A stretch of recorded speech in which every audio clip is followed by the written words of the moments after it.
Senhoras e senhores, sejam muito bem-vindos à Pocket Entrevista do Ibagenscast dessa semana. Antes de eu começar, eu vou pedir para você se inscrever no canal, ativar as notificações, deixa o like, que é muito importante, nos siga nas redes sociais. Vamos para o nosso entrevistado de hoje, que tem um sobrenome inconfundível para quem gosta de Power Metal. Ele que é filho de uma grande lenda do Heavy Metal, mas que é muito talentoso. Está aqui para falar sobre a banda dele, ele que é um grande guitarrista. Eu estou falando do Tim Kanoa Hansen. How are you doing, Tim? Nice to have you here, man. Now that's the first words I understood. Yeah, great. Doing great. Very busy at the moment. As you know, there's a new album coming very soon, and yeah, knee deep in preparation. But it's great, and thanks for having me. Yeah, you're in Germany right now, or where you are? Yeah, correct. I live here in Hamburg. Nice. So, I was doing some research for this interview, and I figured out that you was born in July 26th, right? Yeah. I'm from July 25th, so we're kind of cool. almost born the same day. Actually, I think either it's my singer or my guitarist. One of them is also one day before me, so we can all celebrate together. Yeah, we can party, man. Next year. So let's talk about the Induction Band. Your band is about to release its second album, Born from Fire, on next November 25th, right? So what can we expect from this record? Well, how do I put it? I think Born from Fire is it's a culmination of a lot of hard work and a lot of a very lengthy process of absolute perfection. I'm extremely picky, and let's put it like this. When I started writing for the album, I wanted to make sure that everything is excellent. So Born from Fire, I think, is an album that will not only please old fans with the kind of music, but also bring a lot of fresh and new energy to the table. And I think it's going to be very appealing to a lot of new fans as well, because the music now is a lot more like grown up and I think very powerful. So yeah. Nice. And do you believe that this album is a kind of a step forward in relation to the band's first record from 19? Yeah, absolutely. The biggest difference compared to the first record is obviously that now I wrote all of the songs, and that there's a different lineup. And what I made sure of during the writing process already is that the vocals have a much better place to sit in. The first album was basically something where we finished everything, including the orchestration, before the vocals. So in some parts, I think you can kind of hear it, that we had to take the vocals on top of the existing song, and it gets a little busy here and there. And now, since we have such an amazing singer, I really wanted to give him the space to shine on this album. And I think we really succeeded in that and got everything out of it. Talking about the band, after the first album, the band had a big lineup change. Yeah. What impact did this change have on the band's sound, and how difficult it was for you to find the new members? That's a great question. Basically, the sound of the band, I think, pretty much stayed the same, because from the moment on that I joined Induction, it was like, it felt like my band. I really could identify with the idea of the sound and like the message behind it. And for me, Induction always was something that, or the music of Induction always was something that has to be on the big stages. It sounds, everything is shiny and like huge, and I could never picture it in like the small clubs. So that's exactly what I kept following on with the second album. And the biggest change, I think, for the new album is obviously the voice.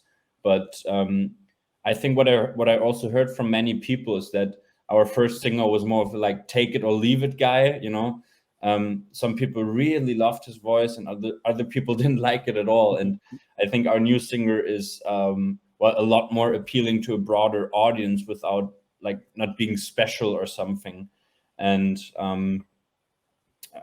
personally, I think that the sound now is very much still compliant with what we kind of started out on, but like there's been a lot of layers added on top, and everything just feels more cohesive and big, even bigger than the first album, which is crazy, but it does. Yeah.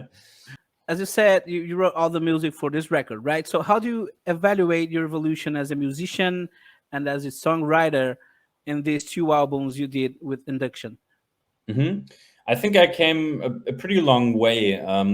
When I started writing for the first album, that was in 2017, I think I wrote the first song for the first album, or 2018 actually.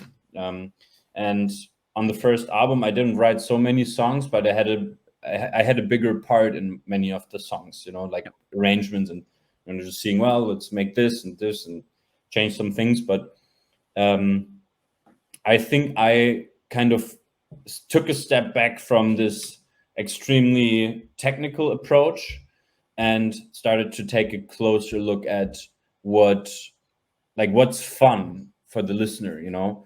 I didn't lose the technical aspects. Like I still love doing some crazy riffs and all this stuff, you know. And we have some absolute fuckery in the songs here and there. But I think everything, like these kind of things, are placed better.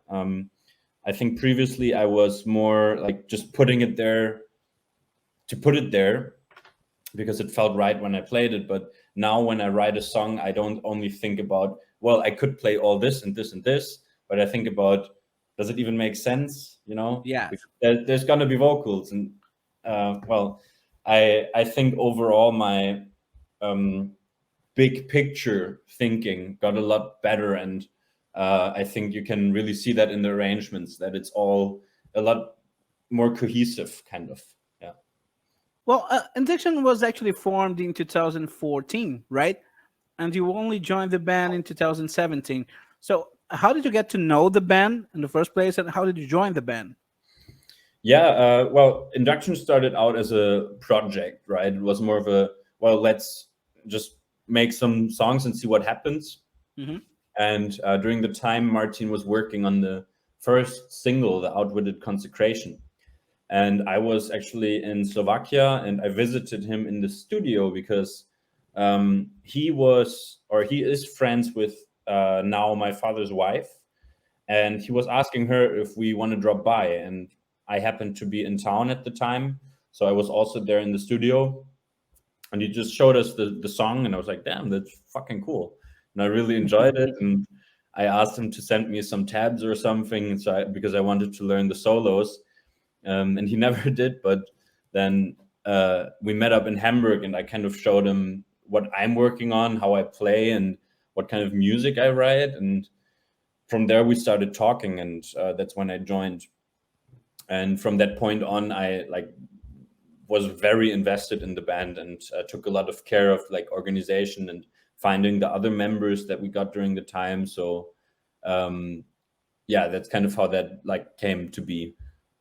After the release of Born from Fire, do you have any plans of touring? Yeah, of course. We're gonna have a tour right away with Sirius Black upon release. So actually, on the 24th is gonna be our first show day, and on the 25th is the album release. So we're gonna play one day before the album release. There's gonna be a lucky few people that get to hear everything just a little bit earlier. One day before, yeah. Yeah.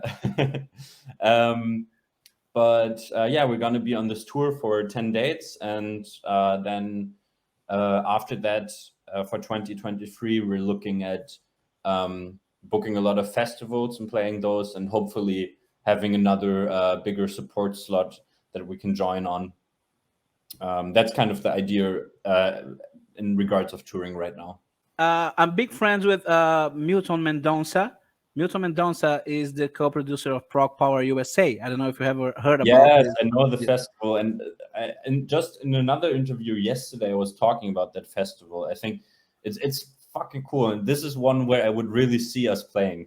I would love that. So Yeah. when I got this interview, I told Milton, "Hey man, I'm doing an interview with Tim Henson." Mhm. Yeah, Tim Henson from Induction, right?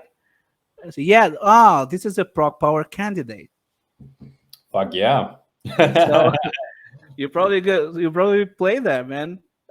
I hope so very much. I mean, the thing is, as you know, right now touring is really hard. Like playing live after COVID, everything has Yes, suffered. yes. You know, it's so expensive. But I mean, rest assured, we're trying our very best to be on the road as much as we can. And I think USA right now is just sadly really far out of the scope.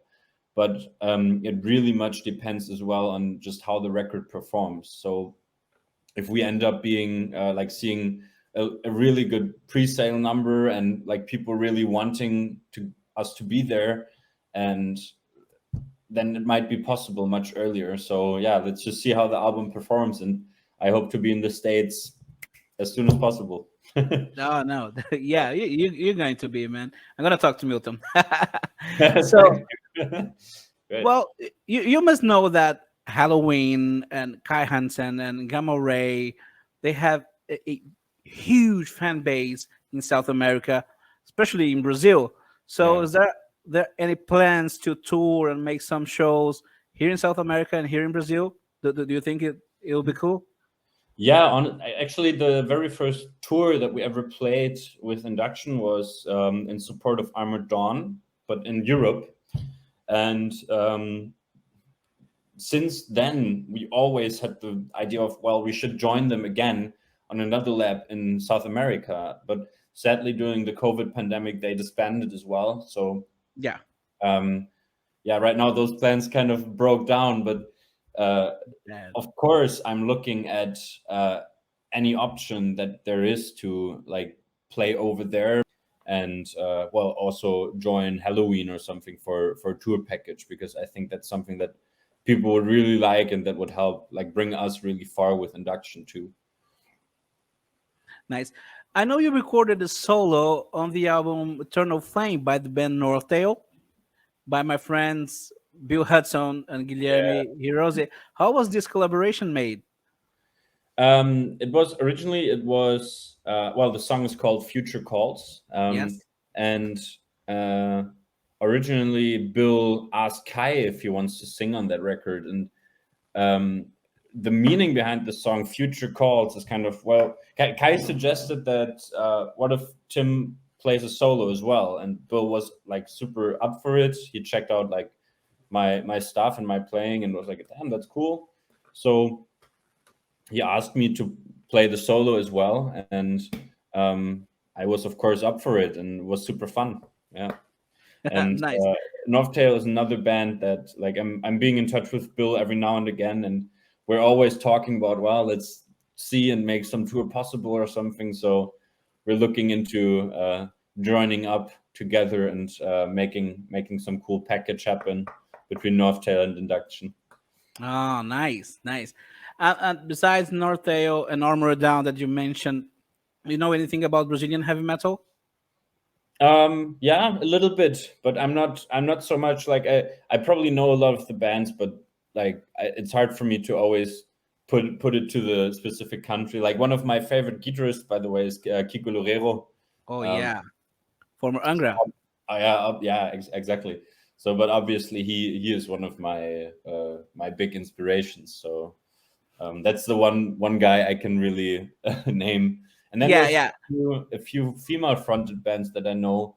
I think Crypta is one of them. Like, Crypta is an amazing band. yeah, yeah. But I'm not so deep into the lore of Yeah. Brazilian metal bands. I got you.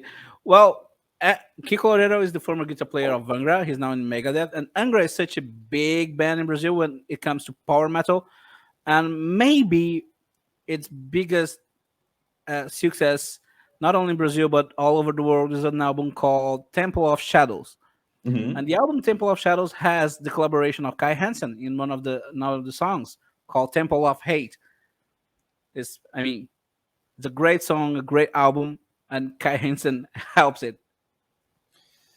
Right, I heard that he produced it at some point, or he did something for that, I Yeah, think. yeah, he sings in one of the songs. Yeah, right. Yeah, that's cool. Yeah. I have some friends that consider Kai Hansen to be the creator of power metal. So, do you feel any pressure of being the son of one of heavy metal's greatest legends? Like you are carrying the future of it, or is something that you don't care about?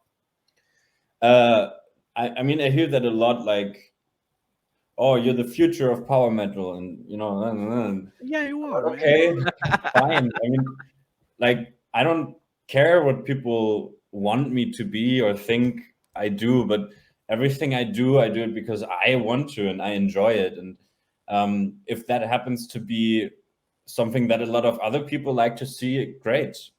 That's really cool. I don't feel any pressure because I don't feel like I have something to prove, you know.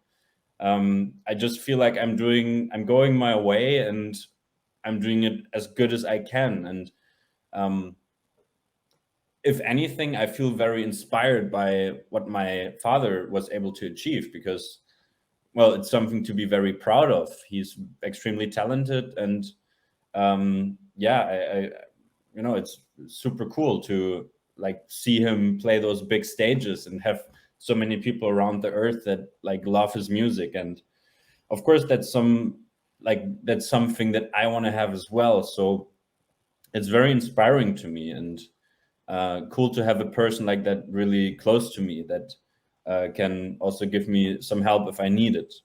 But pressure, not at all. Nice, that's good. Good answer, man.